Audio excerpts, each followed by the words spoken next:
चलिए आज हम जो है बिहार पुलिस के लिए क्या करने जा रहे हैं, तो साइंस का 2000 क्वेश्चन, लगभग 2000 क्वेश्चन का हम डिस्कशन कराने जा रहे हैं।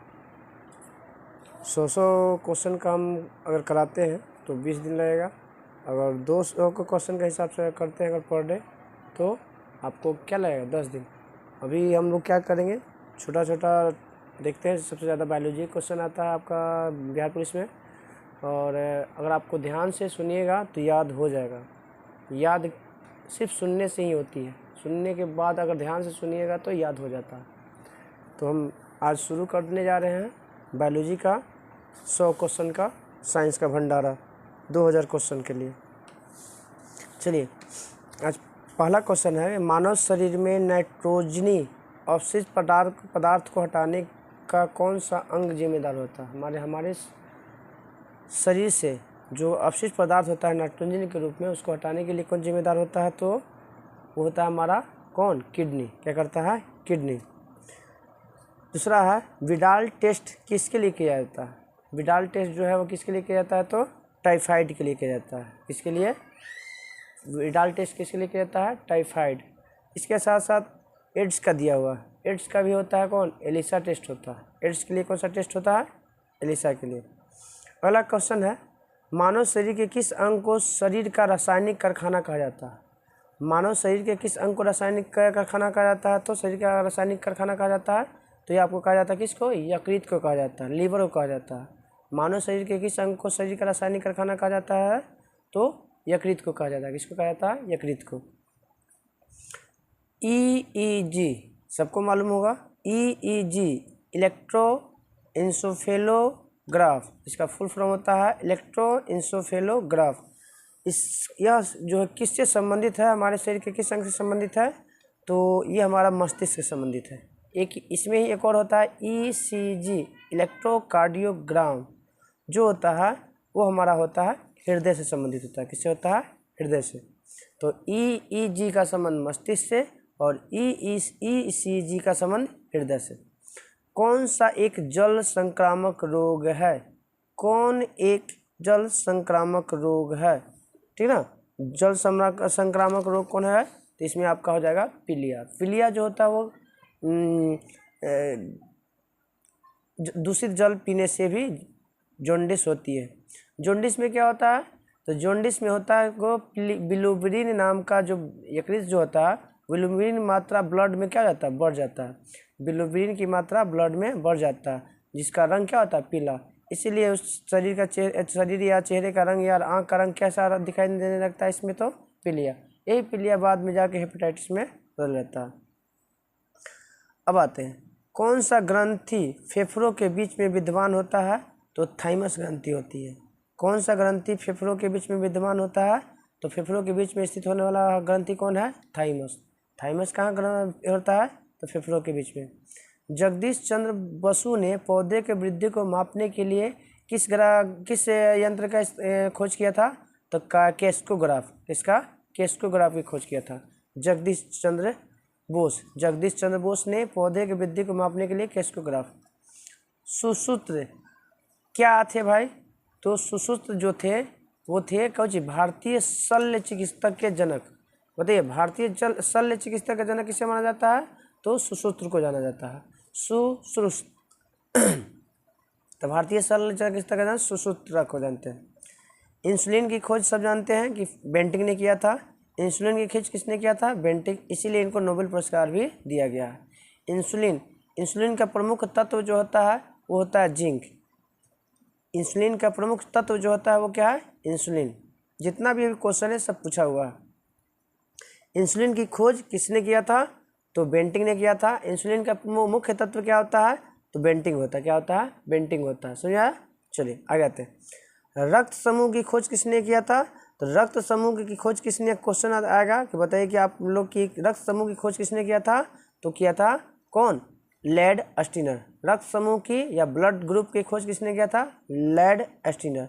इसी में एक और क्वेश्चन आता है कि रक्त परिसंचरण की खोज किसने किया था, तो विलियम हार्वे। रक्त परिसंचरण किसने खोज किया था, विलियम हार्वे। अगला क्वेश्चन आते हैं हम लोग, पोलियो वैक्सीन की खोज किसके द्वारा की गई? पोलियो वैक्सीन की खोज जोनास सॉल के द्वारा किया गया था। जॉन ई साल के द्वारा पोलियो वैक्सीन की खोज की गई थी।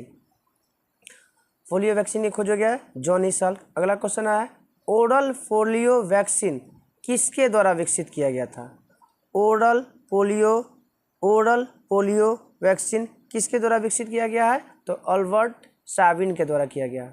ओरल पोलियो वैक्सीन किसके द्वारा विकसित किया गया है? अल्बर्ट साबिन के द्वारा खोज किया गया, या विकसित किया गया। चेचक के टीके की खोज एडवर्ड जेनर द्वारा किया गया है। चेचक के टीके की खोज एडवर्ड जेनर द्वारा किया गया है। और चेचक में एक छोटी होता है और एक उसमें होता है स्मॉल पॉक्स होता है। तो स्मॉल पॉक्स के किस वायरस के कारण होता है? तो वेरियोला वायरस के कारण होता है। स्मॉल पॉक्स वेरियोला वायरस के कारण होता है। लुई पास्चर ने किसकी खोज की थी? तो रेबीज के टीका की खोज किया था। जो रेबीज किसके द्वारा होता है? तो रेबीज जो होता है वो होता है कुत्ते के काटने से होता है। किसके द्वारा होता है? कुत्ते के काटने से होता है। चलिए, लुई पास्चर किसने खोज किया था? इन्होंने एक पाइस्चुरेशन की खोज भी किया था, जो दूध में होता है। दूध को 62.8 डिग्री को हम पर अगर 30 मिनट तक गर्म करते हैं तो उसमें से जीवाणु मारे जाते हैं। और एक होता है लो टेम्परेचर में होता है, एक वो हाई टेम्परेचर में होता है। लो टेम्परेचर जिसमें होता है 62.8 और यह कितना मिनट? 30 मिनट के लिए होता है। और हाई टेम्परेचर होता है जो आपका होता है लगभग 71 डिग्री सेल्सियस के आसपास में, वो होता है आपका कितना? तो 15 सेकंड के लिए होता है। चलिए आगे आते हैं हम लोग। टीका की खोज किसने किया था? तो टीका के जनक या वैक्सीनेशन का जनक जो होते हैं वो एडवर्ड जेनर है। टीका की खोज किसने किया था? तो आविष्कार किसने किया था? Edward Jenner. बताना कि कौन सा वैज्ञानिक ने चिकित्सा की दुनिया का प्रतिरक्षण की संकल्पना को प्रस्तुत किया था? तो कौन किया था? तो टीका की खोज किसने किया था? तो टीका की जिसने खोज किया था उन्हीं को कहा जाता है इम्यूनाइजेशन की प्रतिरक्षण की संकल्पना प्रस्तुत किया था एडवर्ड जेनर।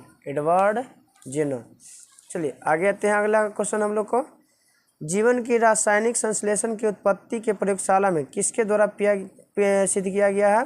तो जीवन की रासायनिक संश्लेषण से उत्पत्ति को प्रयोगशाला में किसके द्वारा पेश किया गया है भाई? तो ये किया गया है मिलर के द्वारा। जीवन की रासायनिक संश्लेषण से उत्पत्ति प्रयोगशाला को किसके द्वारा सिद्ध किया गया? तो मिलर के द्वारा। लाइक क्यूर्स हेम्योपैथिक सिद्धांत का जनक किस प्रस्तुत किया था? Samuel Hahnemann. हेम्योपैथी का जनक भी इन्हीं को कहा जाता है। हेम्योपैथी का संस्थापक हो गया हैनीमैन। अब आते हैं आगे। किस खोज के कारण वॉक्समैन को नोबेल पुरस्कार दिया गया था? तो स्ट्रेप्टोमाइसिन के खोज के कारण वॉक्समैन को नोबेल पुरस्कार दिया गया था। ये जितने भी जो भी हम बताए हैं ये सब 2015, 2016, 2015 यूपीएससी, एसएससी, आरआरबी, एनटीपीसी और एसएससी ये सब क्वेश्चन पूछा गया, ठीक ना। तो आप लोग अगर वीडियो अगर अच्छा लगे तो लाइक और सब्सक्राइब जरूर कीजिएगा, ताकि आगे हम यह इस जो 2000 का हम साइंस का भंडारा क्या जो शुरू किए हैं वो आगे बढ़ता रहे और आपको अच्छी से अच्छी क्वेश्चन और आंसर मिलता रहे। और अपने दोस्तों में शेयर ज़रूर कीजिएगा, क्योंकि अभी जो 2000 क्वेश्चन होगा उसमें से आपको बिहार पुलिस में आना ही आना तय है। इसके लिए ध्यान रखिएगा, इसको शेयर ज़रूर कीजिएगा अपने दोस्तों में। चलिए आगे आते हैं। किस खोज के कारण वॉक्समैन को नोबेल पुरस्कार? स्ट्रेप्टोमाइसिन। अब बता दें कौन सा जानवर बिना पानी पिए सबसे लंबी अवधि तक रह सकता है? तो कंगारू चूहा। सबसे ज़्यादा दिन तक बिना पानी के रह सकता है कंगारू चूहा। ये यूपीपीसीएस में पूछा गया था, 2018 का क्वेश्चन है। अब आते हैं हम लोग। प्रथम एंटीबायोटिक की खोज किसने किया था? तो प्रथम एंटीबायोटिक की खोज किया था फ्लेमिंग ने। यह एसएससी 2015 का क्वेश्चन पूछा हुआ है। प्रथम एंटीबायोटिक की खोज किसने किया था? तो फ्लेमिंग ने किया था, फ्लेमिंग ने। कब पूछा गया क्वेश्चन? 2015 का एसएससी क्वेश्चन पूछा हुआ। क्रिश्चियन बर्नार्ड किसके लिए फेमस है? तो आपको पता होगा क्रिश्चियन बर्नार्ड जो है हृदय प्रत्यारोपण के लिए फेमस है। किसके लिए फेमस है? हृदय प्रत्यारोपण के लिए, किसके? हृदय प्रत्यारोपण के लिए। प्रथम मानव हृदय का प्रत्यारोपण किस वर्ष किया गया था? तो 1967 में किया था। क्रिश्चियन बर्नार्ड ने प्रथम हृदय का प्रत्यारोपण कब किया गया था? तो 1967 में। ये भी आपका 2015 का क्वेश्चन है, एसएससी पूछा हुआ। अब आते हैं हम लोग अब आते हैं अगला। किस यंत्र के द्वारा चिकित्सीय रोगों की जांच की जाती है, मतलब जांच की जाती है? तो हम लोग पता है कि स्टेथोस्कोप के कारण जो होता है हम लोग को ब्लड प्रेशर की माप की जाती है। किसका? स्टेथोस्कोप के कारण ब्लड प्रेशर माप होता है। नहीं सॉरी गलती, जो डॉक्टर जो आला लगाता है उस आला को कहते हैं हम लोग क्या कहते हैं? तो स्टेथोस्कोप कहते हैं। चलिए आगे कहते हैं। राइनोस्कोप किस अंग की जांच के लिए उपकरण किया जाता है? किस अंग के जांच के लिए राइनोस्कोप का उपयोग किया जाता है? तो नाक। किसका? नाक। राइनोस्कोप का संबंध किससे है? तो नाक से। ये 2017 का आरआरबी एनटीपीसी क्वेश्चन पूछा गया है। शरीर के आंतरिक अंगों को परीक्षण किस उपकरण द्वारा किया जाता है? तो एंडोस्कोप के द्वारा। किसके द्वारा? तो शरीर के अंदर जो परीक्षण किया जाता है, जब अल्ट्रासाउंड जो होता है वो एंडोस्कोप के द्वारा किया जाता है। अब आते हैं विज्ञान की एक शाखा चिरोपोडी। चिरोपोडी क्या बाबू? विज्ञान की एक शाखा है चिरोपोडी। शरीर के किस भाग से संबंधित है? तो शरीर के किस भाग से संबंधित है? तो आपका है पैर से। चिरोपोडी शरीर के किस भाग से संबंधित है? तो पैर से। ये आपका एसएससी 2020 क्वेश्चन पूछा हुआ। तो विज्ञान की उस शाखा का नाम बताइए जो चिरोपोडी से शरीर का वह कौन सा भाग है जो चिरोपोडी से संबंधित है? तो पैर। चिरोपोडी से संबंधित अंग का नाम क्या है? तो पैर। मानव जाति के बेहतर सुधार के लिए आनुवंशिक नियमों का अनुप्रयोग करने के संबंध को क्या कहते हैं हम लोग भाई? तो क्या कहते हैं? तो इसको हम बोलते हैं क्या? तो सुजानिकी कहते हैं। सुजानिकी कहते हैं। सुजानिकी कहते हैं। सुजननिकी, जो 2016 में एसएससी क्वेश्चन पूछा गया है। किस शब्द का अर्थ पालतू कुत्तों का वैज्ञानिक अध्ययन होता है? किस शब्द का अर्थ जो होता है पालतू कुत्तों का अध्ययन कहलाता है? तो साइनोलॉजी। पालतू कुत्तों के अध्ययन के वैज्ञानिक अध्ययन को क्या कहते हैं हम लोग? साइनोलॉजी। पालतू कुत्ते के वैज्ञानिक अध्ययन को क्या कहते हैं हम लोग? साइनोलॉजी। 2020 में क्वेश्चन पूछा हुआ है एसएससी। कौन सा मनुष्य का अध्ययन है? मनुष्य के अध्ययन को एंथ्रोपोलॉजी कहा जाता है। मनुष्य के अध्ययन को क्या कहा जाता है? एंथ्रोपोलॉजी। मनुष्य के अध्ययन को क्या कहा जाता है? एंथ्रोपोलॉजी। 2016 में आरआरबी एनटीपीसी क्वेश्चन पूछा गया। पीडियाट्रिक्स का संबंध किसके अध्ययन से होता है भाई? तो पीडियाट्रिक्स का संबंध जो है शिशु रोग से। किससे संबंधित है? शिशु रोग से। पीडियाट्रिक्स का संबंध किससे है? तो शिशु रोग से संबंधित है। आगे आते हैं, ये भी आपको पूछा हुआ 2015 में यूपीपीसीएस का। अब आते हैं विज्ञान जिसमें पशु या मानव शारीरिक संरचनाओं का विच्छेदन किया जाता है क्या कहलाता है भाई? एनाटॉमी। एनाटॉमी में क्या होता है भाई? पशु हो या मानव हो, मानव या पशु, जंतु में जो पशु या मानव शारीरिक संरचना का अध्ययन किया जाता है उसे क्या कहते हैं हम लोग? एनाटॉमी। एनाटॉमी में पशु या मानव के शारीरिक रचना का अध्ययन किया जाता है। यकृत के अध्ययन को क्या कहते हैं हम लोग? हेपेटोलॉजी कहते हैं। यकृत के अध्ययन को हम लोग क्या कहते हैं? हेपेटोलॉजी कहते हैं। ये सब 16 में क्वेश्चन पूछा गया है। ऑन्कोनोलॉजी। ऑन्कोनोलॉजी में अध्ययन होता है कैंसर का। ऑन्कोनोलॉजी में किसका अध्ययन किया जाता है? तो कैंसर का। याद रखिएगा, ऑन्कोनोलॉजी में किसका अध्ययन जाता है? तो किसका? तो आपका होता है किसका? तो किसका? तो कैंसर का। किसका? कैंसर का। चलिए आप लोग बताइएगा। नेफ्रोलॉजी इसका में किसका अध्ययन किया जाता है? तो नेफ्रोलॉजी का संबंध किससे है? तो किडनी से है। तो नेफ्रोलॉजी में किसका अध्ययन किया जाता है? किडनी का। टॉक्सिकोलॉजी। टॉक्सिकोलॉजी में किसका अध्ययन किया जाता है? तो टॉक्सिन का मतलब होता है जहर, इसलिए टॉक्सिकोलॉजी का अध्ययन में किसका अध्ययन किया जाता है? जहर का। टॉक्सिकोलॉजी में किसका अध्ययन किया जाता है? जहर का। ये सब जो भी अभी जो है आरआरबी एनटीपीसी 2016 में पूछा हुआ क्वेश्चन। ऑर्निथोलॉजी का अध्ययन होता है पक्षी से। ऑर्निथोलॉजी का अध्ययन होता है पक्षी से। सोरोलॉजी का अध्ययन होता है छिपकली से।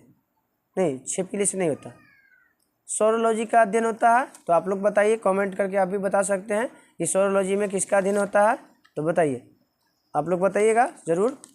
ये होता है आपका किसका? सोरोलॉजी में होता है छिपकली का अध्ययन होता है, ऑफियोलॉजी में सांप का अध्ययन होता है, ऑफियोलॉजी में सांप का। आप लोग वह भी बता सकते हैं। कीड़ों के अध्ययन को क्या कहते हैं, आप लोग बताइए।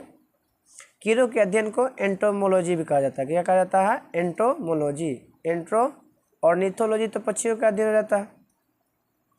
मकड़ियों के अध्ययन को कहा जाता है कोची, तो ऑर्केनोलॉजी कहते हैं। मकड़ियों के अध्ययन को क्या कहते हैं हम लोग, ऑर्केनोलॉजी कहते हैं। क्या कहते हैं, ऑर्केनोलॉजी। मकड़ियों के अध्ययन को ऑर्केनोलॉजी कहते हैं। चलिए आगे बढ़ते हैं। ये सब जितने भी है सब क्वेश्चन पूछा हुआ है आपका यूपी पीसीएस, आरआरबी एनटीपीसी 2016।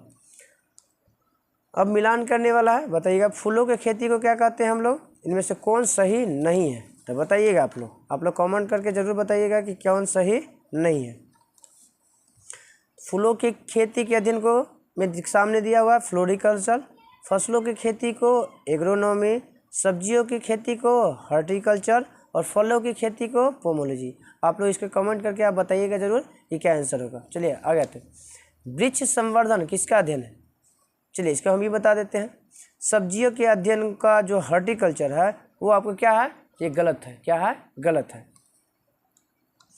फूलों की खेती को अध्ययन को फ्लोरिकल्चर, फलों की खेती को फसलों की खेती को एग्रोनॉमी और फलों की खेती को पोमोलॉजी कहते हैं।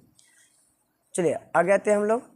ये आपका यूपी पीसीएस 2015 पूछा हुआ था। वृक्ष के संवर्धन किसका अध्ययन होता है, वृक्ष के संवर्धन के अध्ययन को क्या कहते हैं हम लोग, किसका अध्ययन होता है, तो ये आपका होता है किसका, तो वृक्षों एवं वनस्पति के खेती के अध्ययन को क्या कहता है, वृक्ष संवर्धन कहा जाता है, वृक्ष संवर्धन। सब्जी के लिए काम आने वाले पौधे के अध्ययन को क्या कहते हैं, सब्जी के लिए काम आने वाले पौधे के अध्ययन को ओलेरीकल्चर कहते हैं। क्या कहते हैं, ओलेरीकल्चर। तो सब्जी के लिए काम आने वाले पौधे के अध्ययन को ओलेरीकल्चर कहा जाता है। ये आपका उत्तर प्रदेश पीसीएस 2010 का क्वेश्चन पूछा हुआ है। निषेचन, विकास, विभाजन, विभिन्नता के अध्ययन को किस नाम से जानते हैं हम लोग भाई, तो किस भ्रूण विज्ञान कहलाता है। क्या कहलाता है, भ्रूण विज्ञान कहलाता है। निषेचन, विकास, विभाजन और विभिन्नता के अध्ययन को हम लोग भ्रूण विज्ञान के नाम से जाना जाता है। जीवधारियों के वर्गीकरण के अध्ययन को जीवधारियों के वर्गीकरण के अध्ययन को क्या कहते हैं हम लोग भाई, तो जीवधारियों के वर्गीकरण के अध्ययन को हम लोग क्या कहते हैं, तो क्या कहते हैं, टैक्सोनॉमी कहते हैं। जीवधारियों के वर्गीकरण के अध्ययन को टैक्सोनॉमी के नाम से जाना जाता है। ये आपका क्वेश्चन एसएससी 2016 पूछा हुआ है। प्राचीन काल के जानवरों, पौधों एवं अन्य जीवों के संरक्षित अवशेष या चिन्हों के अध्ययन को क्या कहते हैं, तो इसको हम लोग पैलेंटियोलॉजी कहते हैं। प्राचीन काल के जानवरों, पौधों एवं अन्य जीवों के संरक्षित अवशेष या चिन्ह के अध्ययन को क्या कहते हैं, तो पैलियोंटोलॉजी कहा जाता है। विज्ञान की एक शाखा जो जीवन या पृथ्वी से परे मौजूद जीवन की संभावनाओं से संबंधित है उसे हम लोग क्या कहते हैं, तो एक्सोबायोलॉजी कहते हैं। क्या कहते हैं, एक्सोबायोलॉजी कहते हैं। क्या कहते हैं, एक्सोबायोलॉजी कहते हैं। तो एक्सोबायोलॉजी में किसका अध्ययन किया जाता है भाई, तो बाह्य अंतरिक्ष में जीवन के अध्ययन को एक्सोबायोलॉजी कहा जाता है। बाह्य अंतरिक्ष के अध्ययन को क्या कहा जाता है, एक्सोबायोलॉजी कहा जाता है। कवक विज्ञान के अध्ययन को कवकलॉजी या कवक विज्ञान के अध्ययन को कुकुरमुत्ता का अध्ययन भी कहा जाता है। इसका कुकुरमुत्ता के अध्ययन को क्या कहते हैं, माइकोलॉजी। कोशिका के वैज्ञानिक अध्ययन को क्या कहते हैं, तो कोशिका के अध्ययन को हम लोग क्या कहते हैं भाई, तो कोशिका के अध्ययन को हम लोग साइटोलॉजी कहते हैं। क्या कहते हैं, कोशिका के अध्ययन को साइटोलॉजी और ऊतकों का अध्ययन को हिस्टोलॉजी कहा जाता है। अभी टैक्सोनॉमी में हम लोग पढ़ेंगे किसका अध्ययन किया जाता है, आप लोग बताइएगा अपने कमेंट करके। अब अगला क्वेश्चन है, पादप विज्ञान में किसका अध्ययन किया जाता है, तो सीधा सीधा आप जान सकते हैं कि पादप विज्ञान में किसका अध्ययन किया जाता है, पौधे का होगा। ये तो सही पूछा हुआ है। यहाँ पर आपका जितना भी जो है अभी हम पूछें वो आरआरबी एनटीपीसी 2016, 16 और ये कोशिका के वैज्ञानिक के अध्ययन को SSC 2020 में पूछा हुआ है। मेलिओडोसिस क्या है? मेलिओडोसिस क्या है? तो इसको हम क्या कहते हैं भाई? तो मेलिओडोसिस जो होता है वो संक्रामक रोग होता है। क्या होता है? संक्रामक रोग होता है। मेलिओडोसिस क्या है? तो आप बताइएगा, मेलिओडोसिस क्या है? संक्रामक रोग को कहा जाता है मेलिओडोसिस। श्लेष्मा झिल्ली के सृजन को क्या कहा जाता है? श्लेष्मा झिल्ली के अध्ययन को क्या कहा जाता है? श्लेष्मा झिल्ली के अध्ययन को क्या कहा जाता है भाई? तो ब्रोंकाइटिस कहा जाता है। श्लेष्मा झिल्ली के अध्ययन क्या कहते हैं? ब्रोंकाइटिस। मानव में बैक्टीरिया के संक्रमण का सबसे आम इलाज क्या होता है? मानव में बैक्टीरिया के सबसे आम इलाज क्या होता है? तो एंटीबायोटिक्स होता है। मानव में बैक्टीरिया के संक्रमण का सबसे आम इलाज क्या होता है? तो एंटीबायोटिक्स। यह आपका RRB NTPC 2016 पूछा हुआ है। बोले किस रोग में मुख्यतः व्यावसायिक स्वास्थ्य खतरे के कारण होता है? तो आप लोग पता होना चाहिए कि जो सिलिकोसिस है, वो सिलिकोसिस जो होता है वो व्यावसायिक स्वास्थ्य खतरों के कारण कौन सा बीमारी होता है? तो सिलिकोसिस। कौन सी बीमारी दिल से संबंधित नहीं है? डिप्थीरिया। ये आपका RRB NTPC 2016। कौन सा बीमारी दिल से संबंधित नहीं था? डिप्थीरिया। मानव में गुणसूत्र की संख्या 21 की त्रिगुणसूत्रता उत्तरदायी होती है। किसमें भाई? तो डाउन सिंड्रोम में। डाउन सिंड्रोम ये अनुवांशिक रोग है। ये सब जितने भी है, haemophilia, Down syndrome, Turner syndrome, Klinefelter syndrome, ये क्या है? तो आपका क्या बोलते हैं उसको? आपका अनुवांशिक रोग है। चलिए आप लोग कमेंट करके भी बता सकते हैं। बताइएगा सफ़ेद दाग का इलाज किस हर्बल दवा के द्वारा किया जा सकता है? आप इसको बताइए। तो कमेंट में भी आप करके बता सकते हैं इसका आंसर क्या होगा। तो बताइएगा कि क्या होगा।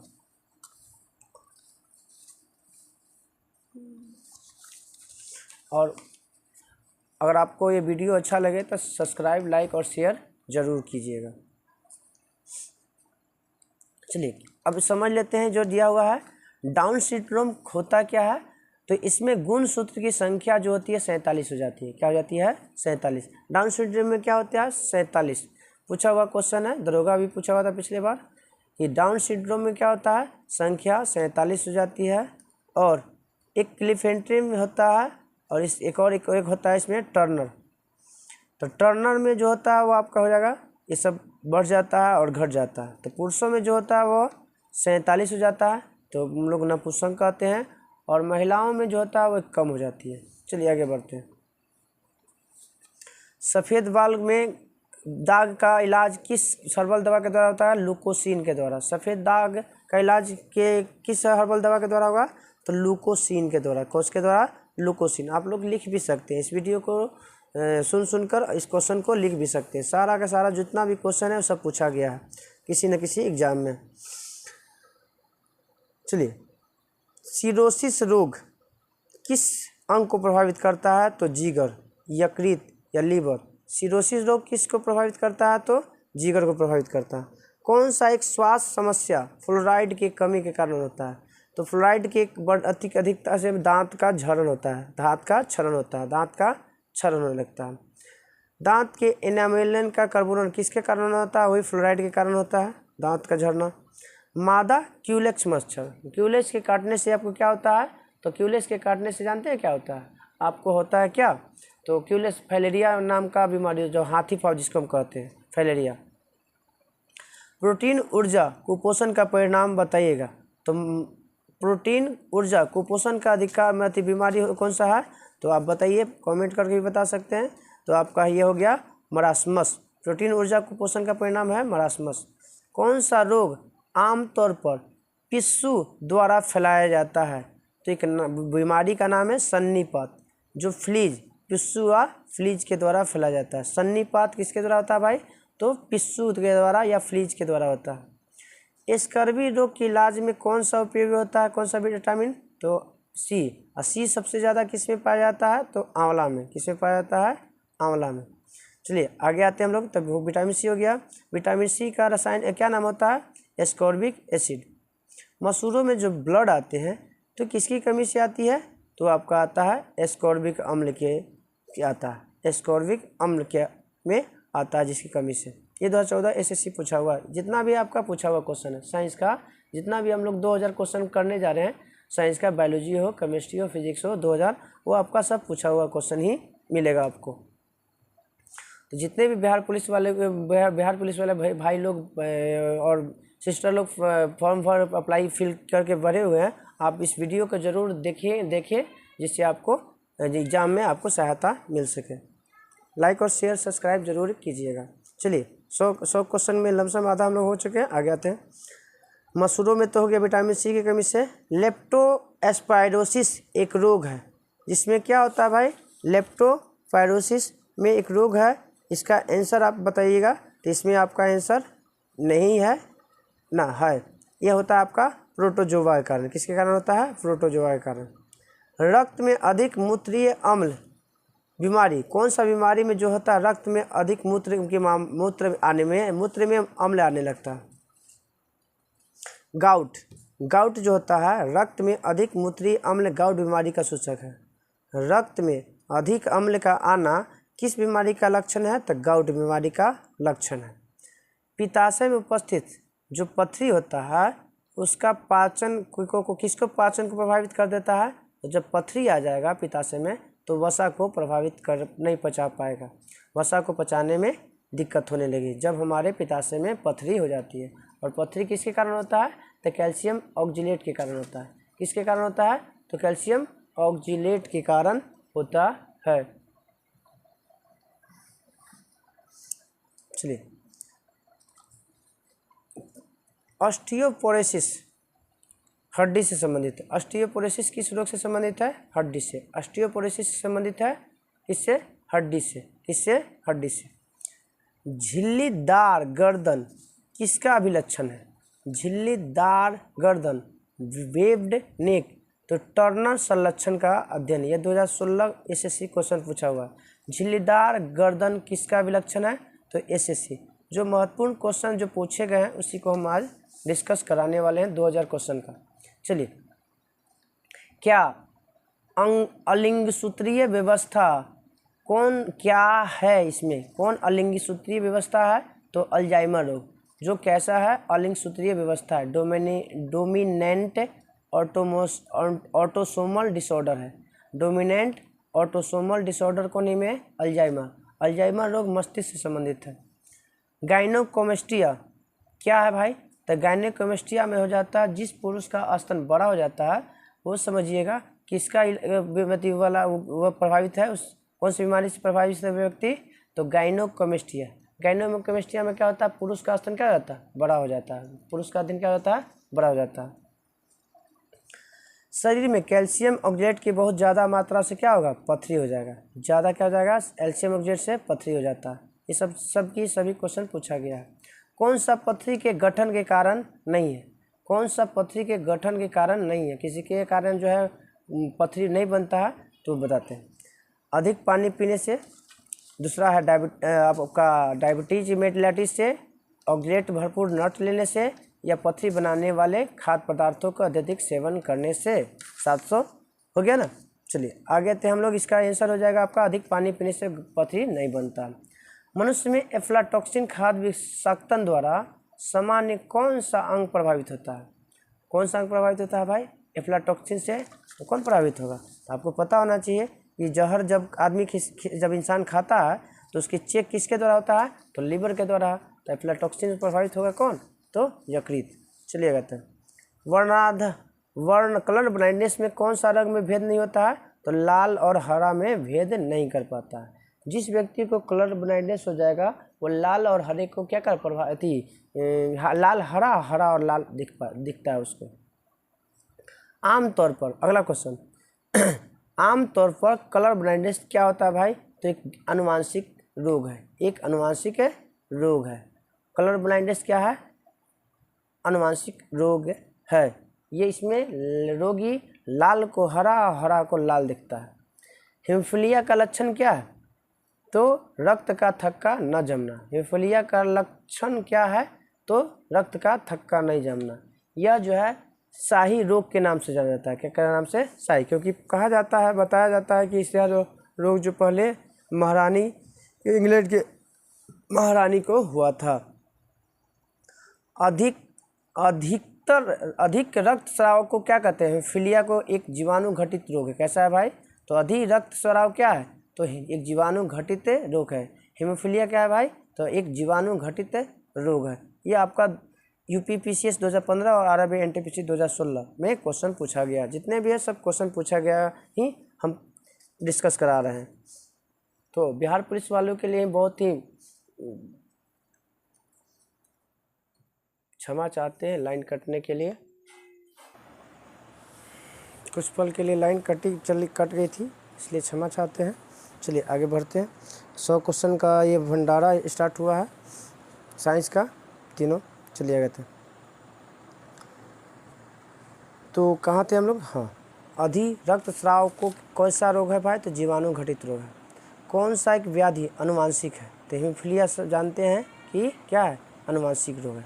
हीमोफीलिया कैसा रोग है? अनुवांशिक रोग है। थैलेसीमिया एक अनुवांशिक रोग है जिससे क्या प्रभावित होता है? तो थैलेसीमिया में क्या प्रभावित होता है? तो रक्त से संबंधित। याद रखिए, थैलेसीमिया का रोग जो है वो किस बीमारी जो है किससे संबंधित है? रक्त से। एंटासिड किसके राहत दिलाने वाली औषधि में पाया जाता है? तो पेट दर्द में। किसमें? पेट दर्द में। जब पेट में अम्लता की मात्रा बढ़ जाती है तो उसमें हम एंटासिड, जैसे क्या एंटासिड के रूप में किसका इस्तेमाल करते हैं? तो मैग्नीशियम हाइड्रोक्साइड, इनो, ये सब का इस्तेमाल करते हैं हम लोग। निकट दृष्टि दोष का संबंध आँख से सब जानते हैं। श्वेत फुफ्फुस रोग क्या है? किस कैसे लोगों को होता है? कौन से लोगों को, काम करने वाले लोगों को फुफ्फुस रोग होता है, श्वेत फुफ्फुस रोग होता है? तो जो कागज उद्योग में कर्मचारी होते हैं उन्हें श्वेत फुफ्फुस रोग हो जाती है। श्वेत फुफ्फुस रोग हो जाती है।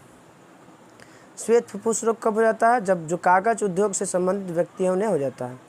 सीमेंट फैक्ट्री के मजदूर में को क्या होने की संभावना होता है?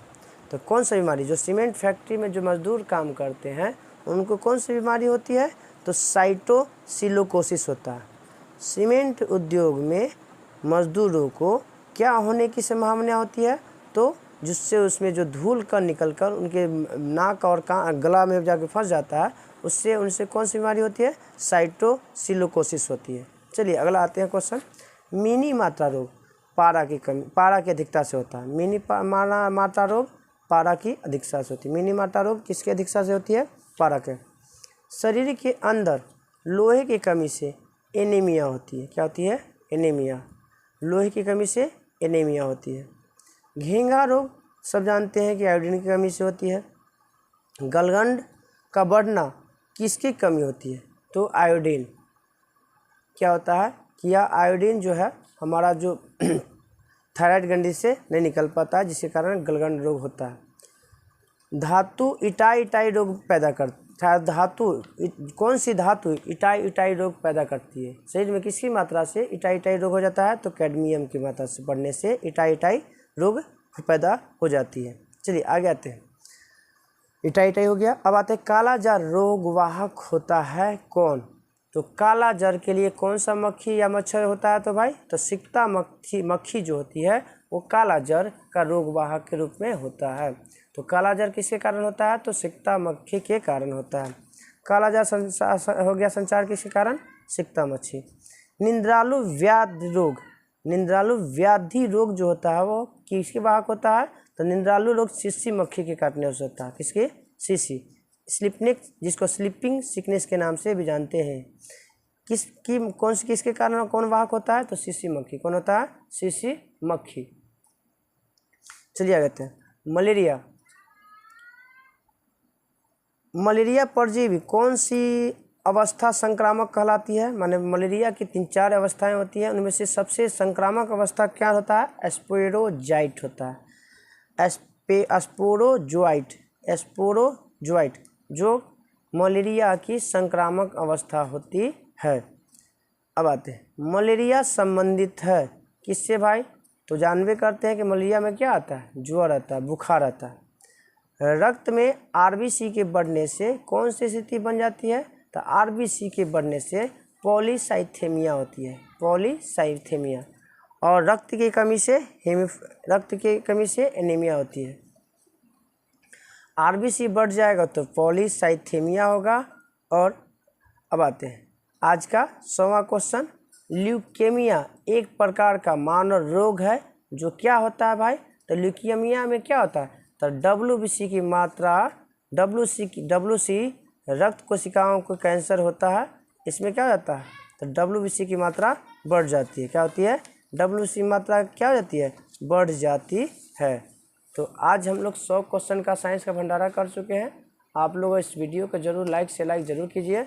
धन्यवाद।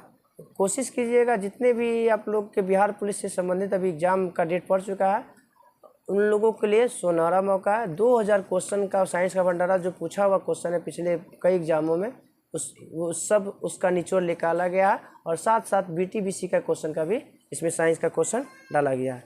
तो चलिए धन्यवाद। आप लोग का शेयर लाइक और ज़रूर कीजिएगा।